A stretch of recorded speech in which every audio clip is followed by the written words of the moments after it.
wabarakatuh. Halo teman-teman semuanya, apa kabarnya hari ini? Bertemu lagi di video aku, Vivi Alfiani Agustin, mahasiswi dari PGSD Universitas Widya Dharma Klaten. Nah, video kali ini berbeda sekali teman-teman dari video sebelumnya. Jika video sebelumnya hanya video pembelajaran biasa, sekarang aku akan mengulas pelajaran tentang statistika. Pelajaran apa? Jadi di sini aku akan menjelaskan tentang bagaimana cara menyajikan data dalam bentuk tabel. Tapi sebelumnya teman-teman, aku mau tanya, kalian pada tahu nggak sih apa yang dinamakan data itu? Lalu, apakah kalian juga masih ingat cara menyajikan data dalam bentuk tabel? Kalau kalian nggak tahu apa itu data, aku bakal kasih tahu. Data itu adalah kumpulan informasi yang diperoleh dari suatu pengamatan. Bisa berupa angka, lambang, atau keadaan objek yang sedang diamati. Nah, teman-teman, di sini aku bakal kasih tahu dua macam tabel dan cara menyajikan dua macam tabel tersebut.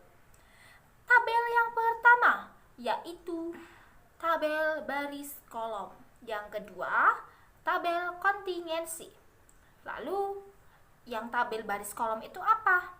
Jadi, tabel baris kolom merupakan penyajian data dalam bentuk tabel dengan bentuk susunan baris dan kolom yang saling berhubungan. Terdiri dari beberapa baris dan satu kolom saja atau satu variabel. Teman-teman, kalian tahu nggak? Atau kalian bisa membedakan tidak baris dan kolom itu yang bagaimana sih? Jadi, baris itu yang membentuk vertikal atau garis tegak lurus dari atas ke bawah seperti ini. Lalu untuk kolom yaitu yang membentuk garis horizontal dari kiri ke kanan atau dari kanan ke kiri. Nah, itu perbedaannya. Lalu yang kedua yaitu tabel kontingensi. Mungkin teman-teman ada yang baru mendengar ya tabel kontingensi. Kalau teman-teman belum tahu, aku bakal kasih tahu nih. Tabel kontingensi yaitu tabel yang digunakan untuk mengukur hubungan antara dua variabel kategorik. Tadi kan saat tabel baris dan kolom hanya satu variabel saja, sedangkan di tabel kontingensi terdapat dua variabel. Nah, teman-teman, sekarang kita akan belajar menyajikan data dalam bentuk tabel baris dan kolom. Teman-teman bisa lihat di layar, di situ tertera jenis alat tulis beserta jumlahnya. Aku bacain ya. Jenis alat tulis pulpen berjumlah 3, lalu pensil 2, penghapus berjumlah 1, rautan berjumlah 1, penggaris berjumlah 2, tipex berjumlah 1, dan stabilo berjumlah 1. Lalu bagaimana cara menyajikan data mentah tersebut ke tabel baris dan kolom? Yang pertama atau aturan yang pertama, jangan lupa teman-teman, adalah menuliskan judul tabel. Judul tabel itu ditulis huruf kapital di tengah atau huruf besar. Jadi bisa dilihat ya, judul tabel yang tertera di layar adalah tabel jumlah alat tulis. Harus huruf kapital semuanya.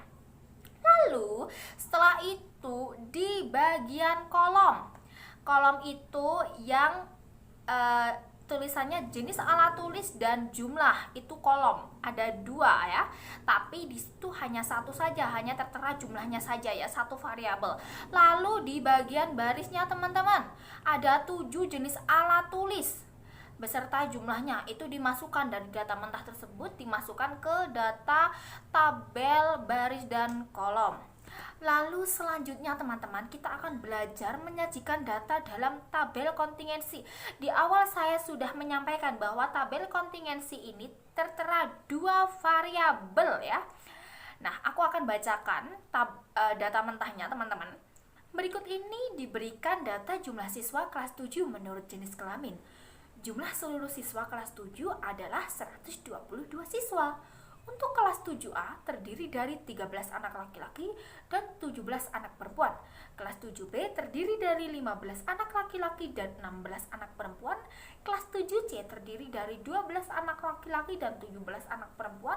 Dan untuk anak kelas 7D terdiri dari 14 anak laki-laki dan 18 anak perempuan. Lalu, bagaimana cara menyajikan data mentah tersebut ke tabel kontingensi? Jangan lupa aturan yang pertama, teman-teman. Judul tabelnya adalah tabel jumlah siswa kelas 7 menurut jenis kelamin. Itu ditulis dalam huruf kapital atau huruf besar, teman-teman. Lalu untuk bagian kolomnya ada dua. Yang pertama kelas, yang kedua jenis kelamin. Nah, jenis kelamin ini dibedakan menjadi laki-laki dan perempuan. Nah, itu namanya dua variabel. Jadi berbeda ya. Tadi kalau di baris kolom, tabel baris kolom itu hanya satu, yaitu jumlahnya saja. Lalu untuk di bagian barisnya, teman-teman, di situ tertera ada kelas serta jumlah dari anak laki-laki dan perempuan. Dan yang paling bawah, teman-teman, bisa dilihat itu tertera jumlah dari anak kelas 7A sampai kelas 7D, yaitu 122 siswa. Teman-teman, bagaimana? Sudah paham belum tentang menyajikan data dalam tabel, yaitu tabel baris dan kolom serta tabel kontingensi? Kalau sudah paham, sekian video pembelajaran dari saya. Apabila ada salah kata, mohon maaf. Wassalamualaikum warahmatullahi wabarakatuh.